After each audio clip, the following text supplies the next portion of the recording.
Good Wednesday, everyone, and welcome to this edition of Conversation Daily News. I'm your host, Cyrus Webb. Glad you all could join us once again. Of course, you have your news headlines coming up on this hump day. We have a message from my book, Word That You to Live By. And in today's Entertainment Spotlight, you're part of my conversation with the MasterChef Back to Win finalists, that being Christian Green, Dara Yu, and Michael Silverstein. You don't want to miss that.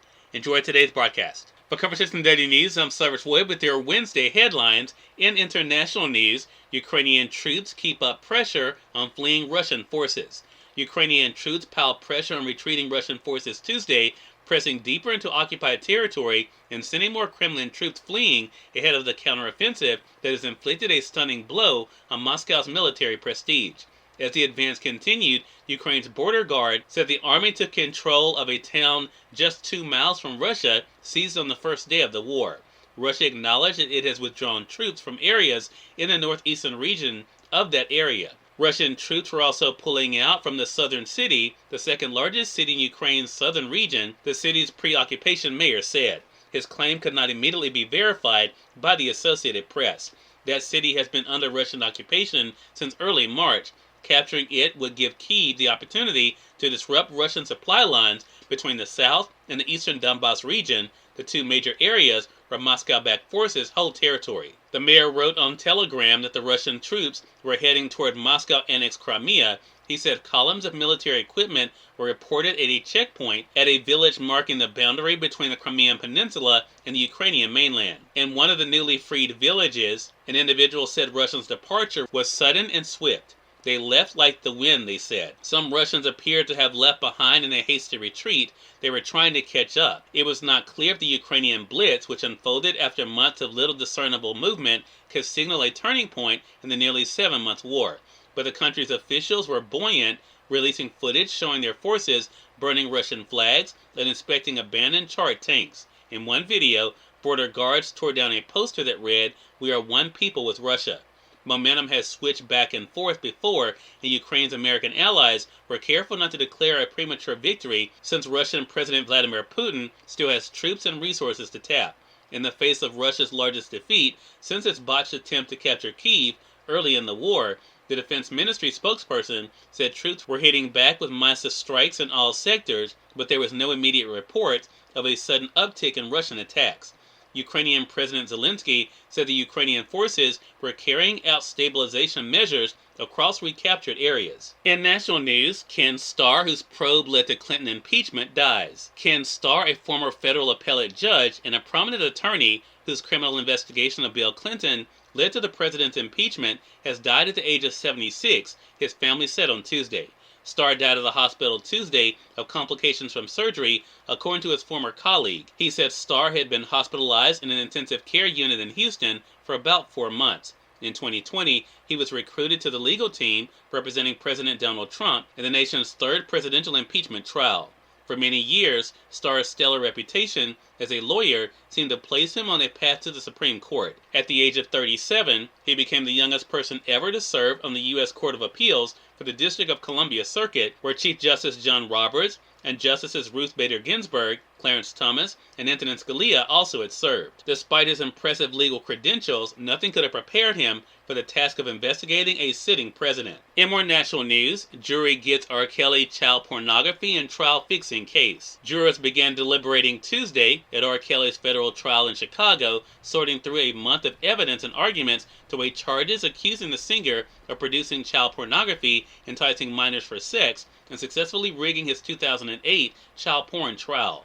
A day after prosecutors delivered their closing arguments, Kelly's lead attorney made hers. Standing at a podium a few feet in front of jurors, the attorney said key government witnesses were admitted liars who testified with immunity to ensure they couldn't be charged. Kelly, 55, was sentenced in June to 30 years in prison during a separate federal trial in New York where he was convicted of racketeering and sex trafficking. Convictions on just a few of the 13 counts Kelly faces at his current trial could add years to his imprisonment. And finally, in business news, markets shudder on dash inflation hopes. Dow falls 1,200 points.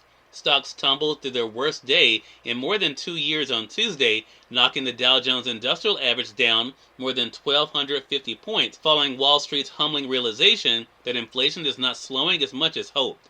The S&P 500 sank 4.3%, its biggest drop since June 2020. The Dow fell 3.9%, and the Nasdaq Composite closed 5.2% lower.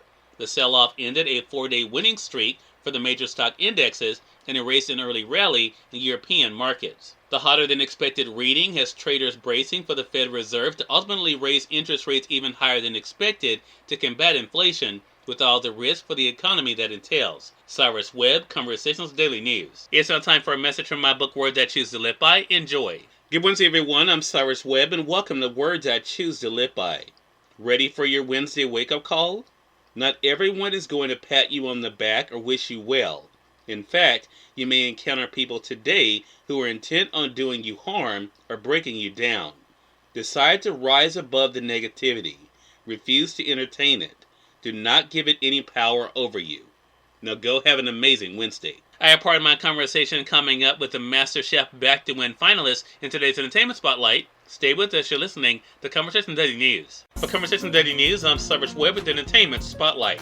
Christian Green, Dara Yu, and Michael Silverstein, the finalists of MasterChef Back to Win, join me on Conversations Live, the radio show, to talk about this extraordinary experience and the finale that's tonight on Fox. Here's a bit of our conversation. Dara, I want to start with you. I feel like I've kind of grown up with you because we've been able to watch you really grow on this show. What has it been like for you to go from MasterChef Junior to now MasterChef here to Back to Win? Yeah, it's been such an incredible journey. I was 12 last time. I was on MasterChef Junior, and I haven't done any other shows or, really been back in MasterChef Kitchen since then. So to come back now as a 20-year-old and show everyone how much I've grown has been a really, really incredible experience, and definitely, once in a, or, not many people can say that they get to be in the MasterChef Kitchen, and so I've been able to say now I've been able to do it twice.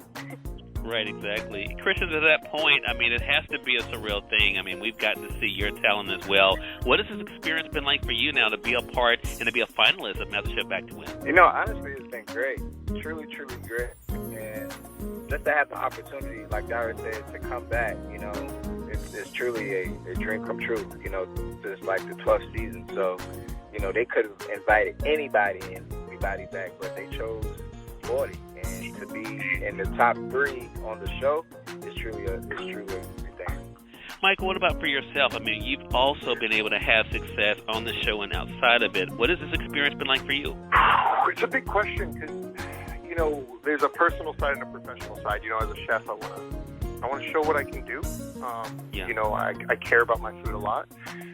But then, personally, I feel like I got a little bit screwed on season 10, if I'm being honest, and got sent home way too early on a team challenge, and didn't really get a chance to show who I am. And so I had a little bit of that that redemption. I wanted to come back and kind of prove that I was better.